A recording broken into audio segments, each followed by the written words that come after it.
Hi, I'm Michelle Lynch, and I'm the choreographer of Joyful Noise.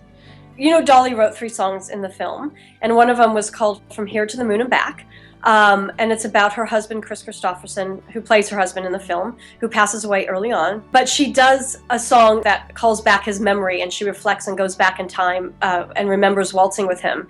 And we filmed at this beautiful house, which will be her house in the film, with an outdoor scene, and she goes out and waltzes, and it was 40 degrees out. It was actually a full moon, and Dolly being so spiritual as she is, said it was serendipitous and meant to be. And it was one of the magical moments, those 2 iconic actors together waltzing in the middle of a field, outside Atlanta with a full moon, and having, this cameraman running around them, countering the waltzing, and I'm running on the other side and counting it out. And it was a incredibly special moment.